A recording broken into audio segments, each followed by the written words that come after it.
नमस्ते बच्चों, मेरा नाम गोस्वामी हेमाली है और मैं आपकी हिंदी अध्यापिका हूँ from Saraswati group of education. बच्चों, हमने हमारा जो लास्ट सेशन था उसमें चैप्टर 6 था, वो थोड़ा बड़ा था। उसमें मोस्ट ऑफ क्वेश्चन ग्रामर के थे, जो हमने हमारे विराम चिन्ह, हमारे संयुक्त व्यंजन वाले शब्द और हमारा वर्ण विच्छेदन, ओके। और हमारी जो अभ्यास पुस्तिका थी उसमें जो चैप्टर 6 था उसमें मैंने कहानी बाकी रखी थी, राइट। उसमें जो अभ्यास पुस्तिका में जो कहानी थी वो हमने बाकी रखी थी। तो आज हम वो कहानी करेंगे और फिर उसके बाद हम चैप्टर 7 स्टार्ट करेंगे, राइट। तो सबसे पहले हम हमारी अभ्यास पुस्तिका में क्या करेंगे, अभ्यास पुस्तिका लिख के इसे बता रही हूँ ताकि आप लोगों को याद रहे। पेज नंबर कौन सा, 30, और उसकी हमें कहानी करनी है, राइट। और फिर हम उसके बाद ये बागवानी लेसन स्टार्ट करेंगे, राइट।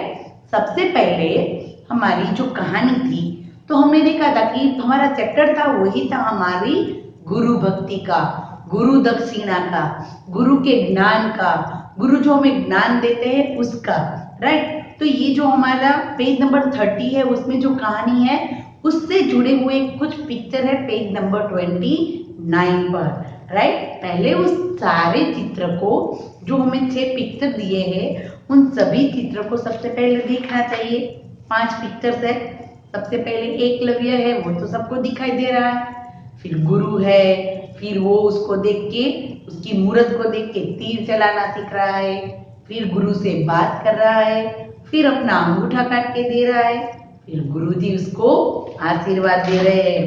देखे सारे चित्र, एकदम ध्यान से 1-2 बार देखने हैं। ऑलरेडी हमने एकलव्य के बारे में बहुत सारी बातें सुनी है, हमें एकलव्य के बारे में बहुत सारी बातें पता भी है, मालूम भी है। और यहाँ पर हमें सहायक शब्द दिए हैं, यानी कि हेल्पिंग वर्ड, राइट। उस शब्द को लेके हमें एक छोटी सी कहानी बनानी है। एकलव्य है, धनुर्विद्या, शिक्षा, मूर्ति, अभ्यास, गुरु दक्षिणा, दाहिना अंगूठा, गुरु भक्ति और आशीर्वाद, राइट। ये थे शब्द और उनसे लेके हम स्टोरी बनाते हैं, ओके। तो हमारी स्टोरी कुछ इस प्रकार है कि महाभारत में वर्णित कथा के अनुसार एकलव्य धनुर्विद्या सीखने के उद्देश्य से द्रोणाचार्य के पास आया। तो ये एकलव्य की कहानी है, वो कहाँ पर हमने देखी है, सुनिए। महाभारत के, हमारे जो ग्रंथ है रामायण, भागवत, वैसे ही महाभारत एक ग्रंथ है और उसी में एकलव्य की कहानी हमने सुनी है। उसको धनुर्विद्या सीखने का बहुत शौक था और इसीलिए वो गुरु द्रोणाचार्य के पास जाता है। पर गुरु द्रोणाचार्य है वो सिर्फ राजकुमारों को ही शिक्षा देते थे, किंतु द्रोणाचार्य ने उन्हें अपना शिष्य नहीं बनाया। वन में जाकर उसने गुरु द्रोणाचार्य की एक मूर्ति बनाई। क्या बनाई? वन में जाकर उसने गुरु द्रोण की एक मूर्ति बनाई। देखो, हम डीप में भी लिख सकते हैं, उसको थोड़ा बड़ा करके भी लिख सकते हैं, पर यहाँ पर हमारी स्पेस थोड़ी कम है और हमें सिर्फ जितने हेल्पिंग वर्ड दिए हम इसको यूज करके ही हम हमारे वाक्य बना रहे हैं, राइट। हम इससे भी ज्यादा हम डिफरेंट तरीके से भी लिख सकते हैं। कहानी है, निबंध है, हम अपने तरीके से अपने वाक्य हम उसमें जोड़कर एक अच्छी सी सुंदर सी कहानी हम बना सकते हैं, राइट। जैसे कि हमने कहा कि एकलव्य है, उसको गुरु द्रोण ने मना कर दिया था, क्योंकि गुरु द्रोण थे वो सिर्फ राजकुमारों को ही शिक्षा देते थे। और फिर एकलव्य ने तो ठान लिया था कि वो तो गुरु द्रोण से ही शिक्षा प्राप्त करेगा। और फिर उसने क्या किया कि एक गुरु की वन में गया और एक गुरु की एक मूर्त बनाई और उस मूर्ति को गुरु मानकर धनुर्विद्या का अभ्यास करने लगा। फिर क्या हुआ, उसने उस मूर्ति को अपना गुरु बना लिया और फिर धनुर्विद्या का अभ्यास करने लगा, यानी कि उसकी प्रैक्टिस करने लगा। एक दिन एक कुत्ते का भौंकना बंद करने के लिए उसने उसके मुंह में ऐसे तीर चलाए कि कुत्ते को चोट भी नहीं लगी और वह चुप हो गया। देखो ये बहुत बड़ी कला है कि उसने ऐसे तीर चलाए कि उस कुत्ते के मुंह में उसको तीर से वो उसका मुंह सिर्फ बंद हुआ, उसको कहीं चोट भी लगी नहीं और उसका भौंकना बंद हो गया। कथा के अनुसार एकलव्य ने गुरु दक्षिणा में अपना दाहिना अंगूठा काटकर दे दिया। वैसे तो इसमें ये सारी बातें हम लिख सकते हैं कि गुरु द्रोण थे, वो ये सब देख के इतने खुश हो गए थे, पर वो चाहते थे कि अर्जुन है वो ही सबसे बेहतर बने, राइट। और इसीलिए उन्होंने गुरु दक्षिणा में एकलव्य से अपना दाहिना अंगूठा मांग लिया था। पर हमने यहाँ पर सिर्फ इतना लिखना है कि कथा के अनुसार एकलव्य ने गुरु दक्षिणा में अपना दाहिना अंगूठा काटकर दे दिया था, राइट। ऐसी गुरु भक्ति से प्रसन्न होकर गुरु ने उसे आशीर्वाद दिया, राइट। ऐसी गुरु भक्ति, कोई अपना पूरा अंगूठा काट के दे दे, ऐसी गुरु भक्ति से प्रसन्न होकर गुरुजी ने, क्योंकि गुरुजी को तो पता था कि वो तो उसने उसे खुद सिखाया नहीं है, वो तो मुहूर्त देके अपने आप सीखा था, तो भी जब उसने गुरु दक्षिणा मांगी तो उसने बिना झिझक के अपना अंगूठा काट कर दे दिया। ये गुरु भक्ति की एक बहुत बड़ी मिसाल है हमारे लिए, राइट। नाउ अभी हम देखेंगे चैप्टर नंबर 7। चैप्टर नंबर 7 हमारा है बागवानी। बागवानी यानी कि क्या? सबसे पहले तो बागवानी यानी कि क्या? तो बागवानी की यानी कि बाग का काम, राइट। बाग यानी कि बगीचा, जो बगीचे का काम काज होता है, बाग काम, ओके, उसको कहते हैं बागवानी। चैप्टर 7 हम सबसे पहले उसके शब्दार्थ देख लेते हैं। तो एकदम इजी है, इसमें सिर्फ 2 ही शब्दार्थ है। पेज नंबर 43 तक हम देखने वाले हैं आज, तो वही शब्दार्थ हम देखते हैं। बाड़ यानी चार दीवारी, बाड़ यानी कि चार दीवारी, और क्यारी यानी कि पंक्तियां, क्यारी यानी कि पंक्तियां। देखो ऐसा होता है कि बाग में जब कोई अंदर जानवर ना आ जाए तो उसके लिए एक कांटों वाली दीवार खड़ी की जाती है चारों ओर, राइट, उसको कहते हैं बाड़। और क्यारी यानी कि पानी की, जिसमें थोड़ी देर के लिए पानी रुका रहे, पानी पूरा स्प्रेड ना हो जाए, इसके लिए छोटी छोटी क्यारियां बनाई होती है, राइट, तो उसको कहते हैं क्यारियां। नाउ हम हमारा लेसन स्टार्ट करते हैं। सभी को बुक में पेज नंबर 42 निकालना है और मेरे साथ साथ रीड करना है, राइट। मैं रीड करूंगी और समझाती जाऊंगी। सबसे पहले सुमित और रोहन अपनी पाठशाला में प्रतिदिन माली को काम करते हुए बहुत ध्यान से देखते थे। सुमित और रोहन दोनों भाई थे और वो दोनों अपनी पाठशाला में प्रतिदिन माली को काम करते देखते थे। माली यानी कि क्या? जो बाग बगीचे का काम संभालता है, जो पौधों को पानी देता है, खाद देता है, उसकी देखभाल करता है बाग बगीचे में, तो उसको कहते हैं माली। तो ये जो सुमित और रोहन थे वो हर रोज अपनी पाठशाला में जाते, तो पाठशाला में एक बगीचा था और उस बगीचे में जो माली था ना, उसको वो बहुत ध्यान से हर रोज देखा करते थे। धीरे धीरे उनकी रुचि माली काका के काम में बढ़ती जा रही थी। धीरे धीरे क्या हुआ कि उनकी रुचि यानी कि उसका इंटरेस्ट, राइट, उसको एकदम उसमें रुचि लगने लगी, उसमें उसका ध्यान एकदम बढ़ने लगा। माली काका थे वो जो भी काम करते थे बाग का, वो उसमें एकदम अपना इंटरेस्ट रखने लगे, वो एकदम ध्यान देने लगे। जमीन की गुड़ाई करना, बीज बोना, खर पतवार छांटना, पौधों को पानी देना, फूलों को संवारना उन्हें मनमोहक लगने लगता था। क्या हुआ फिर? देखो क्या क्या होता है जमीन में, माली क्या क्या काम करता है, जमीन में क्या क्या करने से अच्छे अच्छे पौधे बनते हैं, वो बातें। जमीन की गुड़ाई करना, देखो वैसे तो पौधे हमने ऐसे रख दिए और उग जाएंगे, वो नहीं ना, तो हमें क्या करना पड़ता है, पहले जमीन की गुड़ाई करनी होती है, यानी कि उसको थोड़ा सा खोदना पड़ता है। फिर बीज बोना, उसके अंदर फिर जो भी हमें कोई भी फल फूल या कोई भी हमें उसका पाक हमें उसको उगाना है, तो उसके लिए हमें उसके बीज डालने होते हैं। फिर खर पतवार छांटना, या कई बार ऐसा होता है कि उसमें खाद डालना, राइट, पानी डालना, छांटना। कई बार ऐसा होता है कि कई बार कई ऐसे पौधे हुए जिसके अंदर बहुत से जीव जंतु जंतु हो जाते हैं, छोटे छोटे कीड़े हो जाते हैं, जिसके लिए उस पर कोई दवाइयों का छिड़काव करना होता है, राइट। पौधों को पानी देना, फूलों को संवारना, जब फूल उगाते हैं तो उसको ठीक से प्रॉपर तरीके से उसको काटना होता है, नहीं तो वो फूल वहीं मुरझा जाते हैं और कुछ काम नहीं आते। और उसकी भी एक रीत होती है, हम ऐसे तैसे उसको काट लेंगे तो फिर वहां कभी भी फूल खिलेगा नहीं। उसकी भी एक रीत होती है, जो माली होते हैं वो उसको प्रॉपर तरीके से सब कुछ काम करते हैं।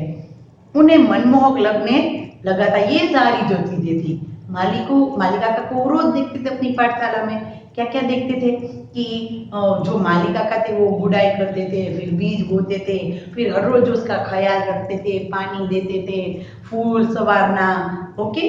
फिर आजू बाजू जो उसका अलग अलग जो जो हमने बोया है ना, उसके साथ दूसरी प्रकार की घास भी कई बार उग निकल के आती है, राइट, एक्स्ट्रा घास, तो उसको निकाल देना चाहिए। नहीं तो जो हमारा जो पाक है, हमारा जो हमने जो बोया है, उसका सारा जो हम खाद पानी डालते हैं वो घास ले लेता है। इसलिए ये सारी चीजें बहुत ध्यान में रखनी होती है कि वो सारी एक्स्ट्रा चीजें होती है उसको काटना, उसको अलग करना, ताकि हमारा जो पौधा है वो ठीक से बन सके, राइट। तो वो सभी बातें उसको मनमोहक, यानी कि उसके मन को अच्छी लगने लगी थी। किसके मन को? रोहन और सुमित के मन को। आज दोनों ने निश्चय किया था कि माँ पिताजी की अनुमति लेकर वे भी अपने घर के पीछे खाली पड़ी जमीन पर फूल पौधे लगाएंगे। अब देखो, उसको तो इतना मन हो गया था और इतना वो रोज माली काका को इतनी अच्छी अच्छी बातें चीजें करते देख रहे थे ना, तो उन दोनों को तो मन में ऐसा अनुभव होता था कि उसके घर के पीछे वाली खाली पड़ी जगह में, कैसी जगह?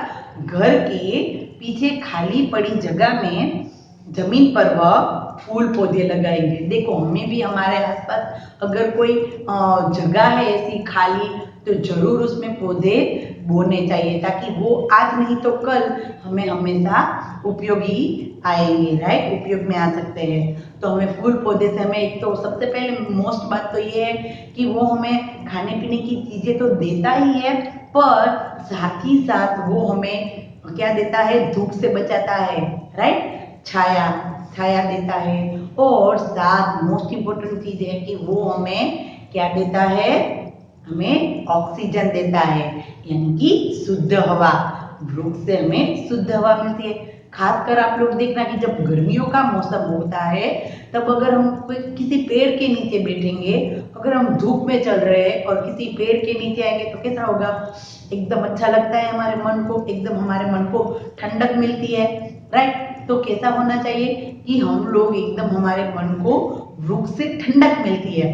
तो वृक्ष अगर हमारे आसपास कहीं भी ऐसी थोड़ी सी भी जगह है, तो हम उसमें पेड़ पौधे बो सकते हैं, राइट। अभी तो गवर्नमेंट से, सरकार भी है, वो भी ऐसे कम दाम में ऐसे पौधे देती है, जो आप अपने घर के बाहर कुछ ऐसी जगह है जहाँ पर आप उसको बो सकते हैं और उस बड़े पेड़ को हम भी विकसित कर सकते हैं, राइट। अगर हमारे आजू बाजू देखना ऐसे कोई पेड़ है, तो हम उसके नीचे हम हमारी गाड़ियां रखते हैं, राइट, ताकि हमारी गाड़ी कार और व्हीकल्स कुछ भी है तो उसमें हमेशा धूप ना लगे, राइट। तो वो उसके लिए भी सेफ है और हमें भी ठंडक मिलती रहती है, राइट। तो उन्होंने भी सोच लिया, रोहन और सुमित ने, कि उसके घर के पीछे वाली एक खाली जगह है, वहां पर वो पेड़ पौधे उगाएंगे, लगाएंगे।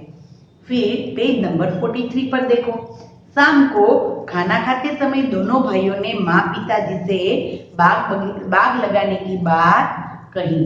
अब उन दोनों ने तो रोज माली काका को देखते, और उन दोनों ने तो डिसाइड कर लिया कि भाई चलो, हमारे घर के पीछे भी सुंदर जगह है, तो हम उसमें भी बाग लगाएंगे। तो ये सारी बात उन्होंने जब अपने खाने के समय, जब वो शाम को सभी साथ में बैठ के खाना खाते हैं, तभी वो अपने मम्मी पापा से वो बात करते हैं। ऐसी बात, बाग लगाने की, राइट। देखो, ज्यादातर बात ऐसी होती है कि हम लोग जब खाना खाने बैठते हैं ना, तब मम्मी पापा से हमें जो बात करनी थी वो हम कहते हैं कि मुझे ये चाहिए, मुझे ये करना है, मुझे वो करना है, राइट। तो उन्होंने भी खाते समय अपनी जो एक अच्छी बात थी मन में कि हमारे घर के पीछे जो जगह है हमें उसमें बाग लगाना चाहिए। यह सुनकर माँ खुश हुई। उसकी माँ थी वो तो एकदम खुश हो गई और कहने लगी, वाह विचार अच्छा है। क्या कहती है? वाह और एक्सक्लेमेटरी सेंटेंस है, आश्चर्य चिन्ह, और एकदम हर्ष के साथ कहती है कि वाह अच्छा विचार है, अच्छी बात है। पिताजी भी दोनों बच्चों की बात सुनकर प्रसन्न हुए। उसके जो पापा थे, उसके जो पिताजी थे, वो भी ये बात उन्होंने कही कि जो खाली जगह है, जो खाली पड़ी है, उसमें उसको बाग लगाना है, यानी कि फूल पौधे लगाने हैं। तो वो बात से उसके पिताजी भी बहुत प्रसन्न हुए।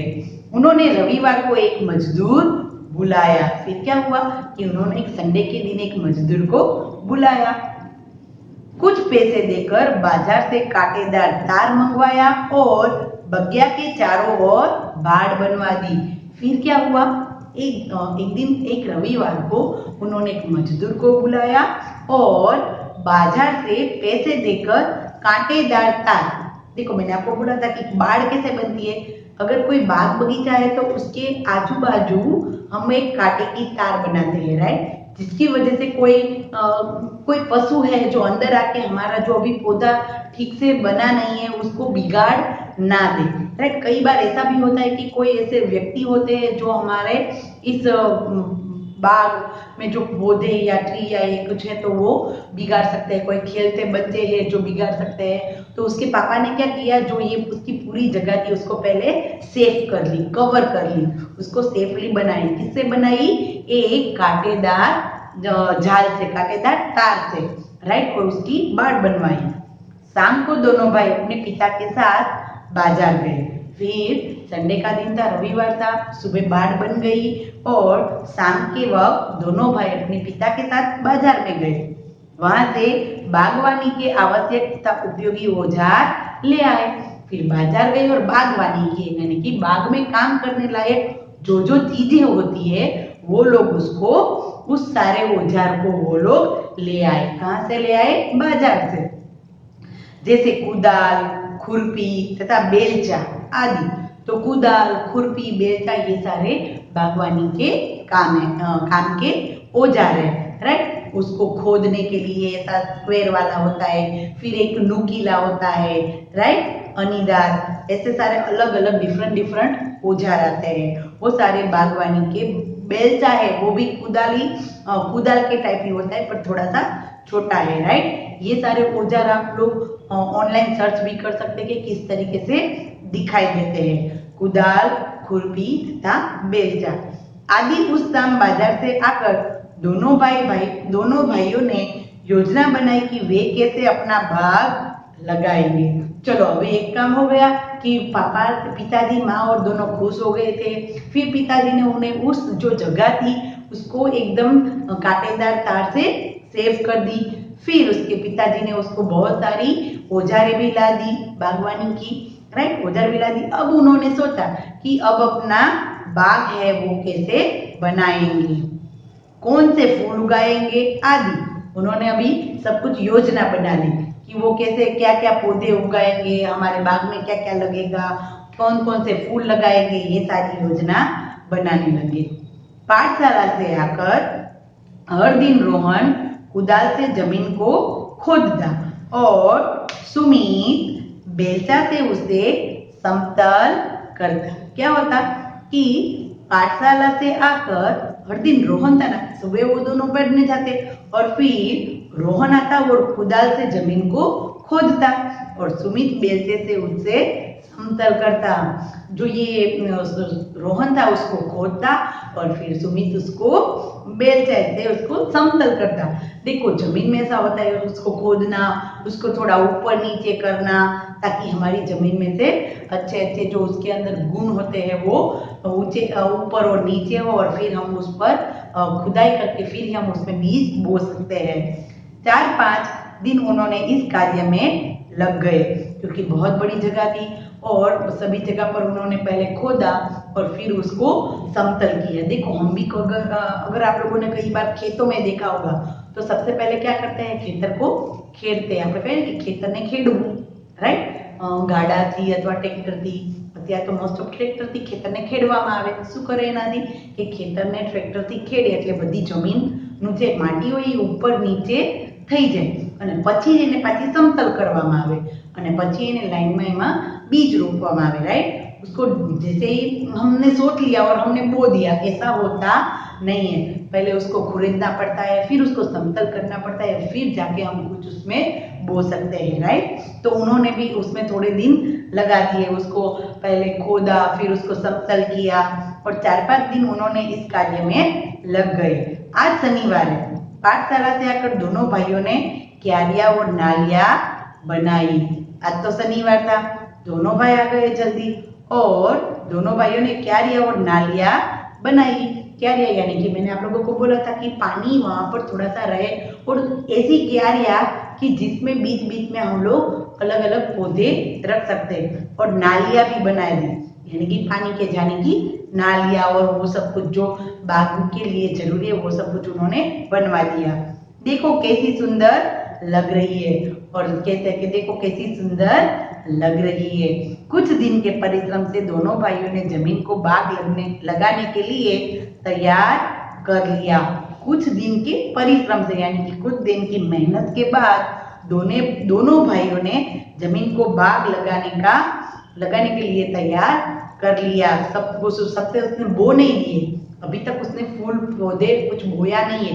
अभी तो सिर्फ उसने जमीन की अच्छी तरीके से सबसे पहले खुदाई और वो सब कुछ किया, उसकी क्यारियां बनाई. देखो क्यारियां यानी कि क्या, हम लोग हमारा घर होता है उसमें हम लोग एक साइड में उसकी बॉर्डर बना देते हैं. राइट, कि उस बॉर्डर में सारे पौधे रह सकते हैं. तो उसी तरीके से उन लोगों ने क्यारियां बनाई दी थी. राइट, और बाग के बीचों बीच आने जाने के लिए ऊंचा रास्ता बना दिया था. पाइप से पानी दिया, फिर मिट्टी को समतल कर दिया. क्या क्या कर दिया? अभी देखो बाग में भी कुछ बोया नहीं है, पर अभी तक तो उन्होंने क्यारियां बनाई, फिर बाग जो अपना बाग था उसको खुदाई की, उस पर पानी छाटा और फिर वापस उसको समतल की और ऐसा सब कुछ किया. अभी तक उसने कुछ बोया नहीं है, अभी तक तो सिर्फ उन्होंने अपनी जमीन को अच्छी संवारी है. राइट, नाउ अभी हम इतने तक ही करेंगे इस सेशन में. नेक्स्ट सेशन में हम लोग आगे का ये चैप्टर करेंगे और उसी के साथ उसके क्वेश्चन आंसर भी देख लेंगे. ओके, और आज के होमवर्क में ये हमें जो कहानी थी हमारी वो कहानी लिखनी है और शब्दार्थ है वो हम हमारी CW में लिख लेंगे. ओके, तो नाउ हम नेक्स्ट सेशन में मिलेंगे. तब तक के लिए बाय.